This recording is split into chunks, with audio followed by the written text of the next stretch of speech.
They laughed when she was told to leave the room, until their phones started vibrating.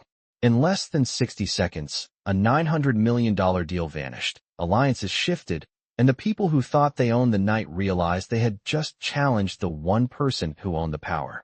Hey, Blackie, go serve. I've replayed that sentence in my head more times than I'd like to admit.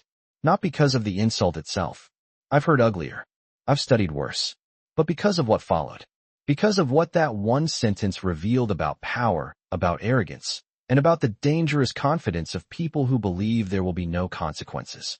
The words didn't just land in the West Haven Grand Ballroom that night. They cracked through the soft chandelier glow like glass under pressure. Laughter followed, sharp and eager, the kind of laughter people use when they want to align themselves quickly with whoever seems dominant.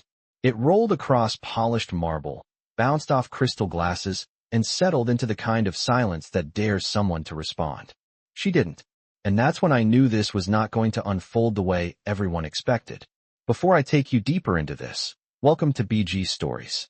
If you believe stories can expose the truth about power, dignity, and consequence, you're in the right place. And if you want more stories that make you think long after the screen goes dark, make sure you subscribe and support the channel. It helps more than you know. Now let me tell you why I couldn't look away from that moment. I've spent years studying leadership behavior in high-pressure corporate environments. I've advised executives who command rooms without raising their voices, and I've watched others self-destruct because they mistook volume for authority. I've learned that the most important shifts in power don't happen when someone shouts. They happen when someone stays still. Danielle Brooks stood near the Champagne Tower in a simple ivory dress. No sequins, no diamonds, no visible signal of the capital she controlled. She didn't look like the stereotype of a billion-dollar decision-maker. And that, I think, is what made the insult feel safe to the people who delivered it. The tall man in the tailored tuxedo snapped his fingers at her like she was staff. The matriarch in pearls watched with a steel expression, confident that this was her room, her event, her hierarchy to enforce. Security glanced over. A few investors smirked. The performance of dominance was in full swing.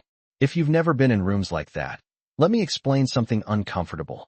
In elite spaces, humiliation is often used as a tool. It reinforces status. It reassures the powerful that the ladder still exists and that they're still standing on the top rung. But ladders built on assumption are fragile. Danielle didn't argue. She didn't correct them. She didn't say, "Do you know who I am?" That would have been predictable, emotional, defensive. Instead, she lifted her phone to her ear. "It's happening," she said quietly. "Cancel the $900 million deal." That was the moment the air changed. Not dramatically, not visibly, but if you've spent enough time observing high-stakes negotiations, you learn to recognize the subtle shifts. A hesitation, a glance exchanged between advisors, a laugh that comes half a second too late. The people laughing didn't hear the words clearly, but they saw the certainty in how she said them. Calm, measured, as if she wasn't cornered at all, as if she were the one holding the clock. And I remember thinking, they haven't asked her name. That's the part that haunts me. In corporate culture, names are currency. Titles are armor. But assumptions are shortcuts. And shortcuts are where miscalculations begin. When you stop asking who someone is, you start betting on who you think they must be.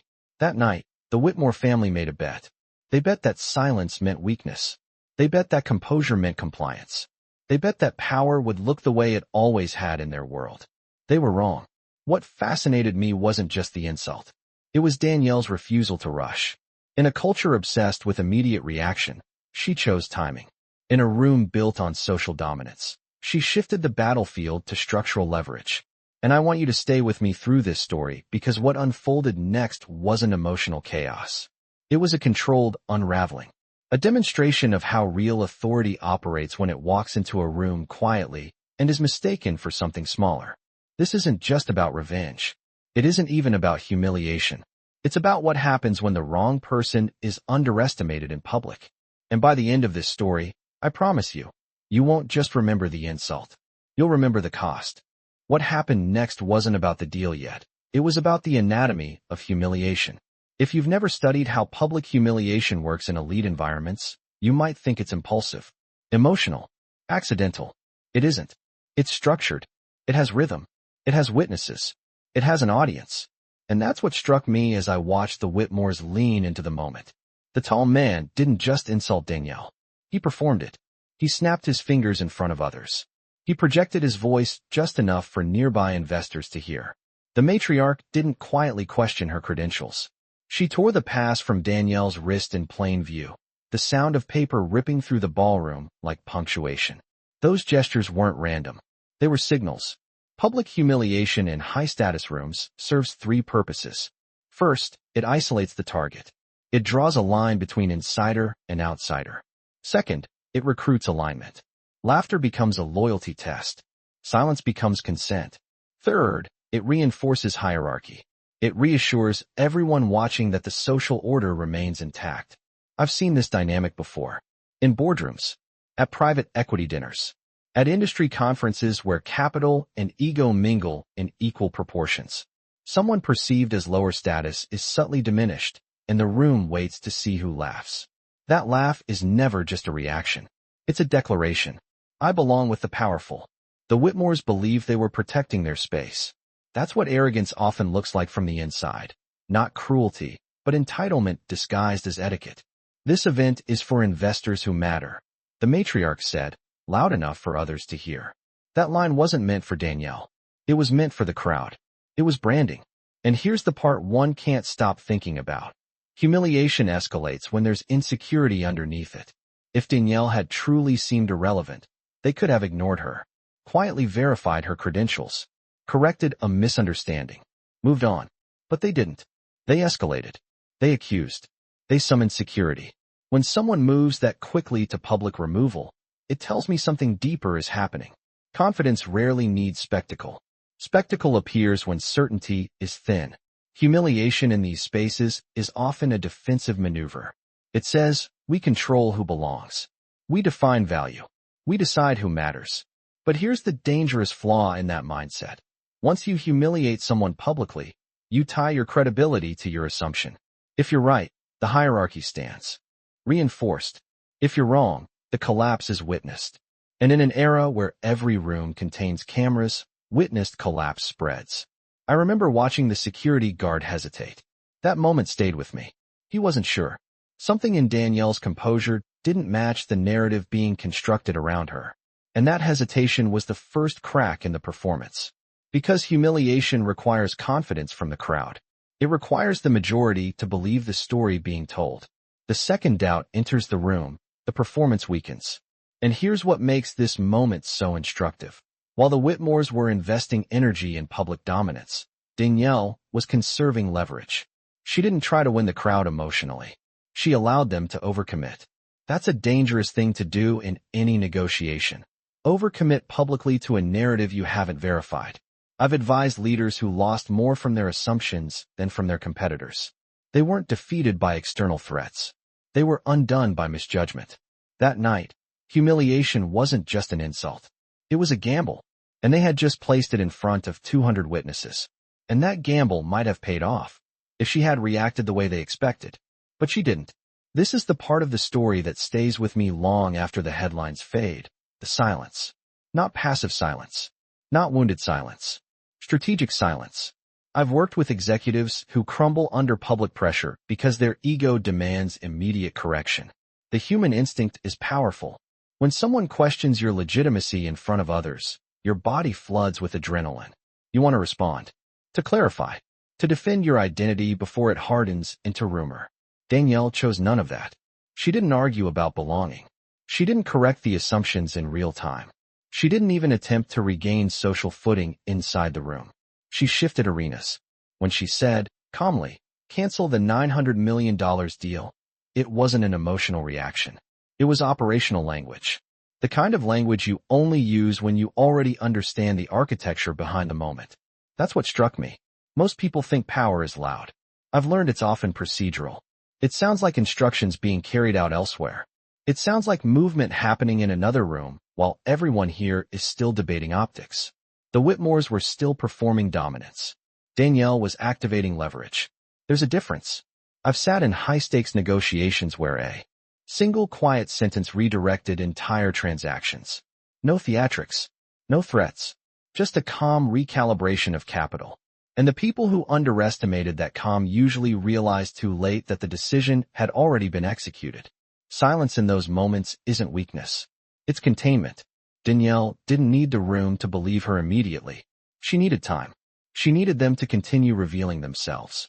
Every additional accusation they made tightened the frame around their own credibility. When someone publicly calls you a fraud, they bind their reputation to the accuracy of that claim. If they're wrong, the damage isn't subtle. I could see it building. The reporter near the stage lifting her phone. The catering staffer glancing twice instead of once. The security guard hesitating before stepping closer. Hesitation is the beginning of doubt. And doubt is the beginning of power shifting. Here's something I've observed repeatedly in corporate environments. The first person to lose emotional control loses strategic ground. Danielle understood that. Had she snapped back, the narrative would have become symmetrical. Two sides arguing. Two egos clashing. A social dispute. Instead, she kept her voice level and her movements deliberate. That asymmetry is destabilizing. When one party escalates emotionally and the other remains measured, observers instinctively reassess who holds the upper hand. The tall man laughed again. Called it a bluff. That laugh sounded different this time, slightly forced. That's what happens when certainty starts thinning. Silence backed by structure unsettles arrogance. I've seen leaders destroy their own leverage because they needed recognition before results. They wanted to be acknowledged before the deal was secured. Danielle reversed that instinct. She moved the deal first. That's discipline. And discipline in moments of public pressure separates those who command systems from those who merely command rooms. By the time she would eventually say her name, the machinery was already turning. That's what most people miss. The reveal felt dramatic, but the outcome had already begun. The real turning point wasn't the applause. It was the decision to remain composed when humiliation invited reaction. Because when your authority is real, you don't argue your position. You execute it. And once she chose execution over reaction, the room entered a phase it didn't yet recognize. I call it the power flip. Not the kind you see in movies, where someone dramatically announces their status and the crowd gasps. This was quieter than that. Slower. More surgical. It began the moment Danielle stopped engaging socially and started moving capital. Move the capital to Harlow. Don't wait for the signing. If you've never operated around transactions of that scale, those words might sound abstract. But I've sat in rooms where similar sentences changed the direction of entire industries. In acquisitions, timing is oxygen. Delay or acceleration can reshape valuation overnight. And here's what fascinates me. While the Whitmores were still framing the interaction as a social dispute, Danielle reframed it as business. That shift alone destabilizes hierarchy. The tall man laughed again, dismissive. Called it a bluff. I remember thinking how predictable that reaction was. When someone believes they control the room, they assume anything that challenges that control must be theater. But leverage doesn't need to look theatrical. It needs to function. A whisper moved through the crowd. Someone caught the word Harlow. Another investor leaned closer to his partner. You could almost feel mental spreadsheets opening in real time. Exposure, risk, contingency. That's the thing about markets. They don't care about ego. They care about movement. I've observed enough collapses to know that the first sign isn't outrage. It's recalculation. Investors don't panic publicly. They adjust quietly. And the adjustment had begun. The reporter stepped forward, steady voice cutting through the noise. For the record, she was invited. That line mattered more than people realized. It wasn't emotional defense. It was verification. Once verification enters a public conflict, the dynamic changes. The narrative stops being controlled by the loudest person. Influence began shifting laterally. The catering staffer confirming her presence. The guard hesitating again. Phones raised not for spectacle, but for documentation. Documentation changes behavior. I've worked in crisis advisory long enough to know that the presence of cameras alters risk calculations instantly. What was once a private humiliation attempt was now becoming a public record. The matriarch doubled down. That, to me, was the fatal mistake. Doubling down in the face of incomplete information is a leadership flaw I've seen repeatedly. Pride overrides curiosity. Certainty overrides verification. Remove her. At that moment, Danielle did something that still resonates with me. She asked, calmly, "Are you certain?" It wasn't a plea. It was a final checkpoint. In negotiation theory, There's a concept called voluntary escalation. When one party is given an opportunity to reconsider and chooses not to, they increase their exposure. They confirm commitment to their current path. The Whitmores confirmed. And with that confirmation, the power flip accelerated. Because here's the reality. Social authority depends on collective belief. Structural authority depends on control of assets. When those two collide, structural authority wins every time. Danielle wasn't trying to win applause. She was introducing risk into Whitmore's valuation. Risk spreads faster than rumor in investor rooms. I could see it in posture shifts, in the way people subtly increased physical distance from the Whitmore circle, in the way conversations paused mid-sentence when the word withdrawal floated into earshot. When capital becomes uncertain, alliances become fluid. That's what makes the power flip so unsettling to watch. It doesn't explode. It redistributes. The Whitmores still stood in the center of the ballroom, but gravity was changing. Attention was no longer anchored to them. It was orbiting Danielle. And here's the deeper lesson I took from that night. Real power doesn't argue for space inside someone else's hierarchy. It replaces the hierarchy. The Whitmores believed they owned the room because they controlled invitations. Danielle revealed something far more consequential. She controlled the deal. And in elite ecosystems, the deal is the room. By the time she would finally say her name out loud, the shift was already irreversible. The applause hadn't begun yet. The headlines hadn't hit phones. But the architecture of authority had already realigned. And once that happens, there's no snapping your fingers to bring it back. And when the architecture finally realigned, the only thing left was for her to name it. There's something almost poetic about the fact that the most powerful moment of the night wasn't loud. It was precise. You never once asked my name. I've thought about that sentence more than any other line in this entire sequence. Not because it's dramatic. Because it's diagnostic. It exposes the root failure, not just the surface insult. In corporate America, names are currency. Titles are armor. Credentials are passports into rooms that guard themselves fiercely. But assumptions, those quiet shortcuts our minds take, often override curiosity. The Whitmores didn't ask her name because they believed they already knew her category. And that's where the collapse truly began. When Danielle stepped forward and said, "I am Danielle Brooks, CEO of Brooks Global, architect of the deal you were celebrating tonight. I built it. I funded it. And I just gave it to your competitor." The words didn't feel theatrical. They felt like documentation. There's a difference. The tall man's posture shifted before his face did. That's something I always notice. The body registers impact before pride can mask it. His arms loosened. His shoulders dipped slightly. The matriarch's fingers tightened around her clutch as if the object itself could stabilize the moment. What I found most striking wasn't the shock. It was the recalculation. Around the room, investors weren't gasping in outrage. They were checking their phones. They were running scenarios in their heads. Exposure, valuation, market reaction, contagion risk. When you operate at that level, identity reveals aren't about ego. They're about ownership. Danielle didn't say, "How dare you?" She didn't call them out for prejudice. She didn't dramatize the insult. She anchored the moment in economics. That's what made it irreversible. I've seen executives attempt dramatic reveals in rooms that doubted them. Most of those reveals are defensive. They seek validation. They attempt to reclaim dignity through recognition. This wasn't that. This was a declaration of structural authority. And here's the uncomfortable truth beneath it. Invisibility is often imposed before it's earned. Danielle's presence disrupted a pattern. A black woman standing calmly at the center of a $900 million acquisition didn't match the historical template the Whitmores were accustomed to. And rather than interrogate that mismatch, they dismissed it. Assumption filled the gap where curiosity should have been. When she said, "Check your phone," it wasn't a threat. It was an invitation to verify reality. And that's the difference between ego and power. Ego demands belief. Power invites confirmation. Push notifications began lighting screens across the ballroom. The deal termination was public. Capital redirected. Effective immediately. The silence that followed wasn't stunned admiration. It was exposure. You could see it on the matriarch's face. Not just embarrassment. Recognition.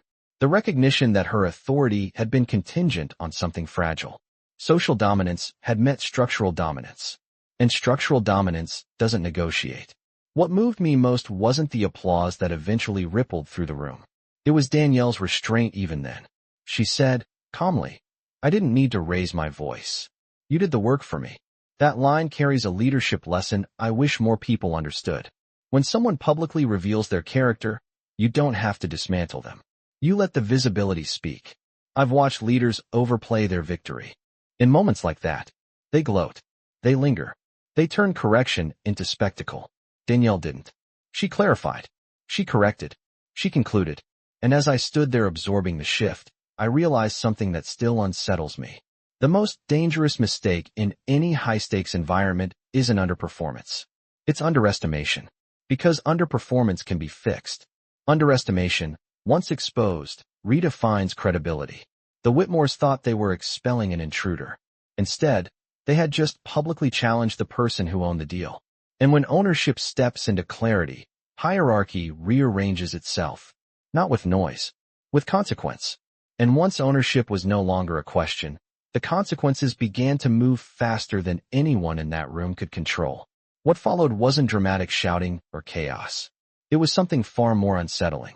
Phones began to vibrate. Not one, not two, dozens. If you've ever been inside a market shock, you know the sound.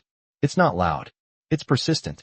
A low tremor spreading through pockets and clutches, across tables, and through hands that suddenly feel less steady than they did moments ago. Whitmore Group loses $900 million acquisition. Capital redirected to Harlow Group. Effective immediately. I watched faces change in stages. First disbelief, then scanning, then the kind of stillness that only comes when someone realizes the damage is measurable.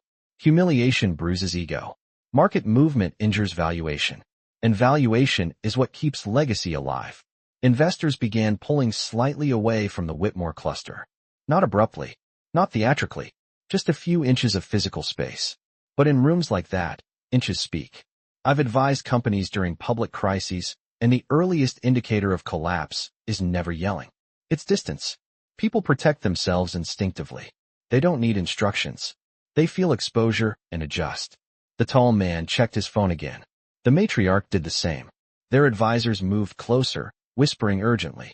A PR handler appeared at the edge of the ballroom, tablet glowing with incoming alerts. That's when I understood something important. This wasn't social fallout. It was systemic. Danielle hadn't simply withdrawn from a deal. She had triggered a cascade. Vendor notices were being drafted. Investor portals were being locked. Legal teams were reviewing clauses. Competitors were receiving confirmation. When capital moves, ecosystems shift. Most people think billion-dollar deals are isolated contracts. They're not. They're webs, suppliers, licensing partners, shared consultants, co-investors, data access, board relationships. When one strand snaps publicly, tension spreads through the rest of the web. I've seen companies survive executive scandals. I've seen them recover from product failures. But what's hardest to recover from is coordinated withdrawal. And that's what this was becoming. Across the room, Harlow executives were already receiving congratulations. Not loudly, just measured nods, discreet handshakes. The migration was subtle but unmistakable. Power doesn't vanish. It transfers. And investors, above all else, align with stability. I overheard one older investor murmur, "Pull exposure before Monday."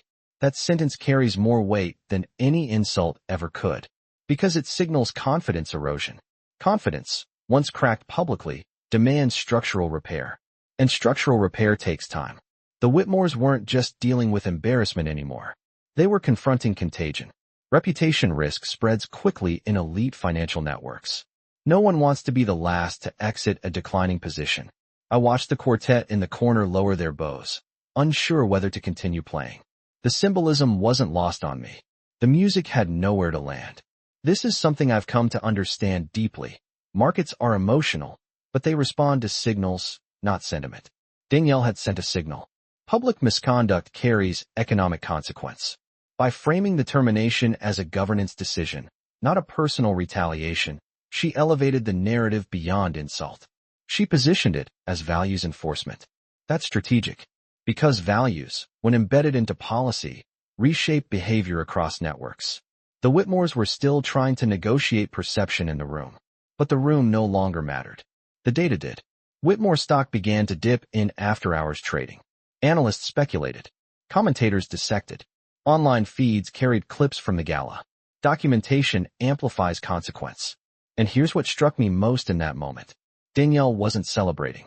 She wasn't basking in applause or savoring humiliation. She was already moving to the next phase.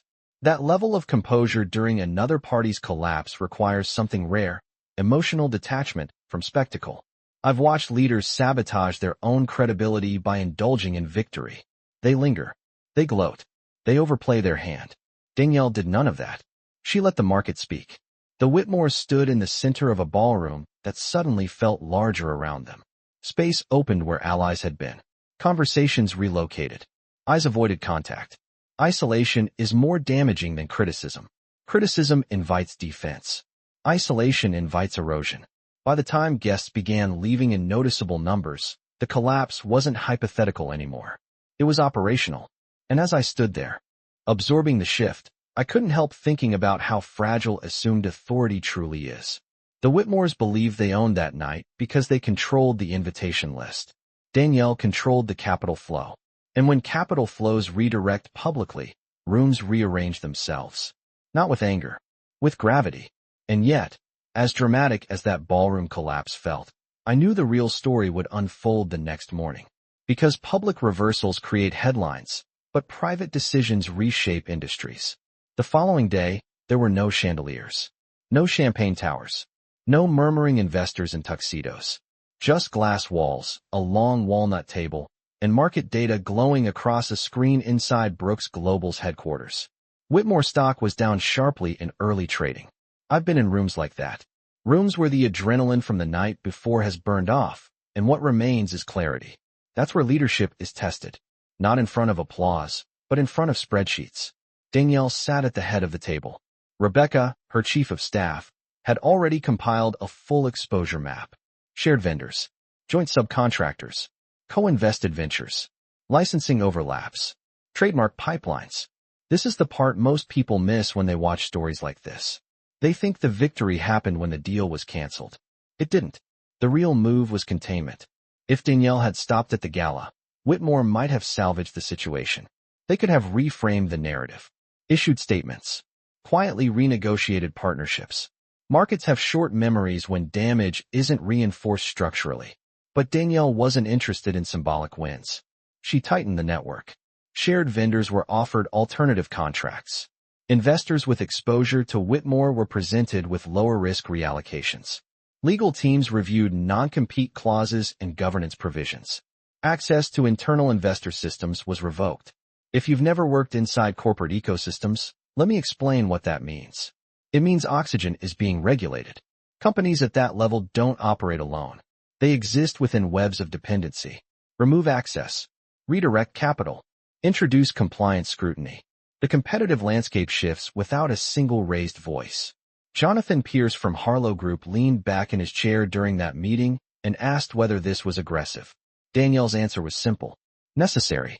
That word stayed with me. Necessary implies inevitability. It removes ego from the equation. It reframes the situation as governance, not retaliation. And that's a powerful distinction. I've seen executives make the mistake of personalizing conflict. They seek revenge disguised as business strategy. The result is usually messy, emotional, and short-lived. What Danielle did was different. She turned consequence into policy. Brooks Global issued a formal statement citing breach of values and public misconduct. The language was deliberate. It wasn't inflammatory. It was procedural. When values become policy, markets listen. Investor coalitions began confirming additional withdrawals from Whitmore's pending projects. Suppliers reconsidered exclusivity agreements. Advisory boards reassessed affiliations. This wasn't chaos. It was rebalancing. And I couldn't help but reflect on something I've learned the hard way in my own career. Moral victories fade quickly without structural follow-through. It's easy to walk out of a room feeling vindicated. It's harder to build systems that prevent the same disrespect from recurring. Danielle wasn't closing a chapter. She was rewriting expectations. By tightening contracts and reinforcing standards, she sent a message beyond Whitmore. To every partner, every competitor, every executive watching. Disrespect carries cost. Not emotional cost. Operational cost. There's a discipline in that approach that I deeply respect. It doesn't rely on outrage. It relies on architecture. And as the meeting concluded and action items were delegated, I realized something that reshaped how I view leadership. Real authority doesn't seek to humiliate. It seeks to recalibrate. The ballroom was spectacle. The boardroom was permanence. And permanence is where power truly lives. And execution, unlike applause, compounds. And after the recalibration was complete, there was only one loose thread left to cut. The envelope arrived late in the afternoon. Heavy paper. Embossed seal. Marked urgent. I've seen those envelopes before. They usually arrive after the dust settles, when pride has cooled and lawyers have drafted language that sounds like dignity. They contain phrases like misunderstanding, regret, and mutual benefit. They are designed to reopen doors without admitting fault in a way that can be legally weaponized. It sat on Danielle's desk in her corner office, the skyline of the city stretching beyond the glass like a quiet witness. Brooks Global's name crowned one of the towers outside, catching the last gold of the setting sun. She didn't open it. That detail struck me more than anything else that day, because after a public reversal like that, most people want closure. They want acknowledgement. They want to hear the other side admit they were wrong. They want the apology. But needing an apology gives the other party relevance. I've watched leaders undermine their own authority by engaging in post-conflict conversations they no longer needed. They accept meetings. They entertain softened overtures. They read the carefully crafted letters and feel a flicker of validation. Danielle didn't seem interested in validation. Rebecca had placed the envelope there with a quiet note. It's from Whitmore. Marked urgent. Danielle stood by the window for a long moment before touching it. The television in the corner replayed coverage from the gala. Analysts discussed governance. Commentators debated standards in corporate culture. Her name scrolled across the screen, not as controversy, but as precedent. The room was calm, controlled. No adrenaline. No applause. Just consequence. She picked up the envelope and walked to the shredder in the corner of her office. I remember thinking how symbolic that was, though she didn't treat it like theater. There was no dramatic pause. No speech. No visible anger. She fed it into the machine without breaking eye contact with the skyline. The blades hummed softly. The seal split into ribbons. Paper became fragments. And that was it. Some might interpret that as harsh, cold, unforgiving. I saw it differently. Revenge seeks acknowledgement. It wants the other party to feel what you felt. Standards don't need acknowledgement. They exist whether others accept them or not. By shredding that letter unopened, Danielle wasn't rejecting reconciliation out of bitterness. She was signaling irrelevance. The decision had already been made structurally. The market had already adjusted. The ecosystem had already recalibrated. What would opening the letter accomplish? An apology wouldn't restore the deal. A negotiation wouldn't erase the footage. A concession wouldn't undo the exposure. Sometimes leadership means knowing when not to re-engage. I've struggled with that lesson myself. There's a human part of us that wants the final word, the final recognition, the final admission that we were right. But chasing that moment often reopens wounds that have already healed. Danielle didn't need their recognition to validate her authority. She had already demonstrated it. As the last strip of paper fell into the bin, Rebecca stepped in and asked whether she wanted to issue a statement the next day. Danielle shook her head. The statement's already been made. That line lingered with me long after the office lights dimmed. Because it wasn't defiance. It was completion. Outside, the city continued moving. Traffic lights flickered on. Evening settled. Markets prepared for another day of trading. And inside that office, something quiet had solidified. Belonging had never been the question. Ownership was. She had never needed to prove she deserved a seat at the table. She had built the table. And when you build the structure, you don't negotiate your place within it. You decide who enters. That shredder didn't just destroy paper. It closed the loop. And when the last shred of paper disappeared into the machine, I realized this story had never been about a gala at all. It was about leverage. If you strip away the chandeliers, the insult, the headlines, what remains is a blueprint. A blueprint for how power actually operates when it's rooted in preparation rather than performance. I've replayed the sequence in my mind, not because it was dramatic, but because it was instructive. Most people, when underestimated, crave one thing: recognition. They want the moment when everyone finally understands who they are. They want the apology. The stunned silence. The reversal. But recognition is fragile. It depends on other people's perception. Leverage doesn't. What Danielle demonstrated that night, and in the days that followed, was that the real antidote to humiliation isn't louder words.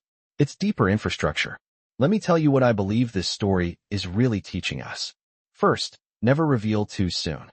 If she had opened with her title the moment the insult landed, the night might have ended differently. The Whitmores could have recalibrated quietly, smoothed things over, pretended it was a misunderstanding, contained the damage before it became irreversible. Instead, she allowed them to continue. That takes discipline. Allowing someone to overextend publicly while you hold structural advantage is not easy. It requires certainty in your own position. It requires resisting the urge to correct them immediately. Most of us fail there. Our pride intervenes. We want to fix the narrative before it spreads. But sometimes the most powerful move is letting the narrative expose itself. Second, build systems, not moments. The applause in that ballroom was fleeting. The headlines would eventually move on. But vendor contracts, investor alignments, licensing shifts, and governance standards, those endure. I've seen executives chase viral victories. They win arguments. They dominate a news cycle. But they don't adjust the system underneath the conflict. And when the attention fades, so does their advantage. Danielle didn't chase a moment. She reinforced the standard. That distinction matters. Because standards influence behavior, long after emotion subsides. Third, silence is not passivity. It's positioning. We live in a culture that rewards immediate response. Clap back. Defend yourself. Announce who you are. Clarify your value. But in high-level negotiations, silence can be destabilizing. It forces others to fill the space. And in filling it, they often reveal more than they intend. Danielle's restraint wasn't weakness. It was calibration. I've watched leaders destroy their own leverage by speaking too quickly. They explain themselves into smaller positions. They argue until they sound defensive. She didn't argue. She executed. Fourth, reputation compounds.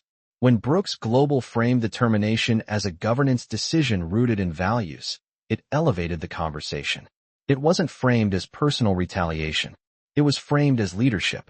Markets respond differently to leadership than to drama. Investors look for predictability. Partners look for stability. Competitors look for weakness. By responding with structure rather than spectacle, she strengthened her own ecosystem. And here's the hardest lesson of all. Belonging is not something you request. It's something you construct. The Whitmores believed they controlled belonging in that room. Invitations, guest lists, visible status markers. They assumed those were the defining tools of power. But the deal, the actual architecture of capital, lived outside their assumptions. Danielle didn't need to prove she belonged inside their hierarchy. She had built a larger one. And that shifts how I see my own experiences. I've been underestimated before. We all have. In rooms where someone decided, without asking, what category we fit into. In moments where correcting the assumption felt urgent. This story challenges that impulse. What if the goal isn't to convince the room? What if the goal is to build something that doesn't require the room's permission? That question unsettles me, in a productive way, because it forces us to think beyond applause. It forces us to ask whether we are investing in image or infrastructure, whether we are chasing validation or constructing leverage. The shredder in that office wasn't just symbolic. It represented closure without dependency. No need to reopen dialogue. No need to hear the apology.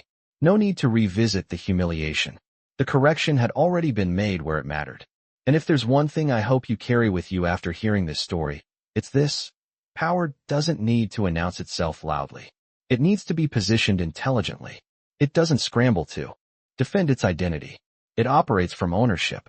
So if you've ever felt dismissed, overlooked, or categorized too quickly, I want you to consider a different approach. Instead of arguing for your seat at someone else's table, build a table that doesn't require their invitation.